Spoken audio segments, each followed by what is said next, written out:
थे, बहुत सारा पैसा था, बहुत सारे बिजनेसेस चल रहे थे, बहुत सारी फैक्ट्रीज के मालिक थे, कहीं कोई कमी नहीं, हर तरीके से संपन्न थे। एक दिन अपनी फैक्ट्री का दौरा करके शाम में घर लौटे थे। बड़ा सा बंगला, आलीशान बंगला। अंदर पहुंचे तो देखा कि घर वाले सारे लोग जो थे पूजा पाठ कर रहे थे, शाम की आरती चल रही थी। सेठ जी को भगवान से थोड़ी डिस्टेंस बनाने में मजा आता था। वो नास्तिक टाइप के थे, वो दूर रहते थे। अपने कमरे में चुपचाप चले गए, जाकर के अपना हिसाब किताब करने लगे, एनालाइज करने लगे, क्या सही हुआ क्या गलत हुआ। नौकर को बुला करके कहा कि एक कप कॉफी लेकर के आ जाओ।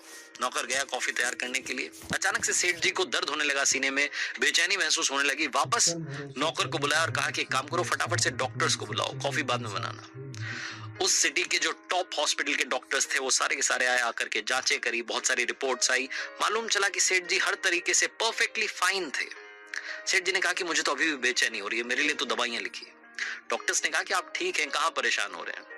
फिर भी सेठ जी का मन था, वो अंदर ही अंदर अजीब सा महसूस कर रहे थे। तो डॉक्टर्स ने दवाइयां लिख दी और साथ में नींद की गोली लिख दी कि अगर नींद ना आए तो ये भी ले लेना, लेकिन आप आज आराम करना, किसी बात की वजह से शायद आप परेशान हैं, इसीलिए आपको बेचैनी हो रही है।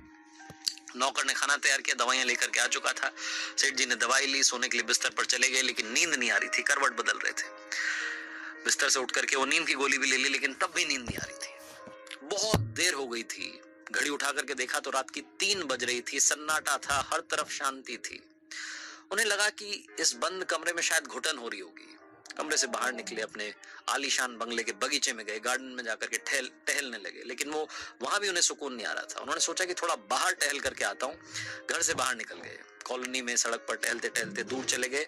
इतने ख्यालों में खोए हुए थे, फैमिली को लेकर के, बिजनेस को लेकर के, पता नहीं 50 बातें चल रही थी कि घर से कब दूर आ गए मालूम ही नहीं चला।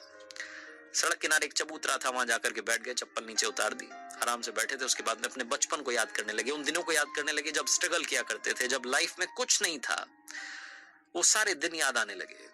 सेठ जी अपने ख्यालों में थे, तभी वहां एक कुत्ता आया और उनकी एक चप्पल अपने मुंह में दबा करके भाग गया। सेठ जी ने देखा तो फटाफट से उसके पीछे भागे अपनी चप्पल छुड़वाने के लिए। कुत्ता दौड़ता दौड़ता पास में झुग्गी झोपड़ियां थी, वहां जाकर के चला गया। उस कुत्ते के पीछे पीछे गए, आवाज लगाई, वो कुत्ता थोड़ा डरा, उसने अपने मुंह में से वो चप्पल नीचे गिराई और वो वहां से खिसक लिया।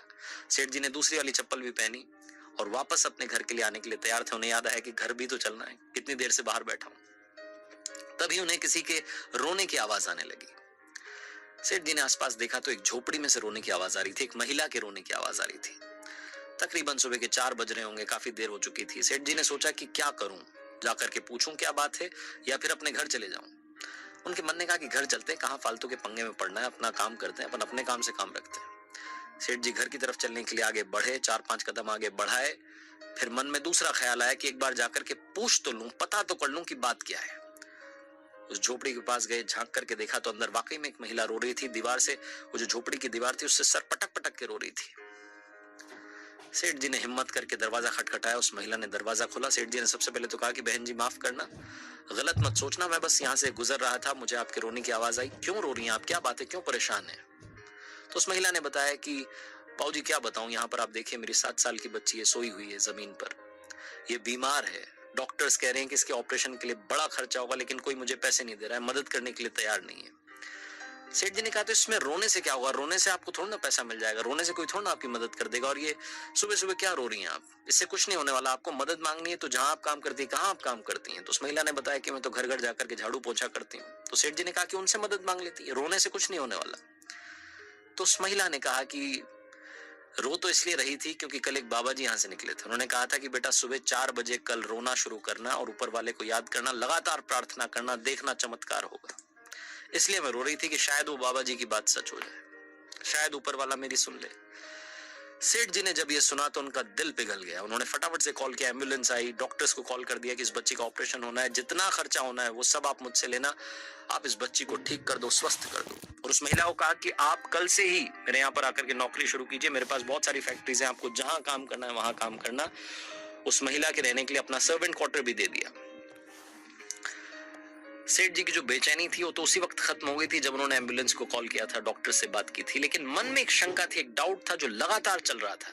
सेठ जी सोचने लगे कि मैं ऊपर वाले से इतनी डिस्टेंस रखता हूँ, नास्तिक हूँ, मुझे मतलब ही नहीं है, लेकिन क्या वाकई में ऊपर वाला है?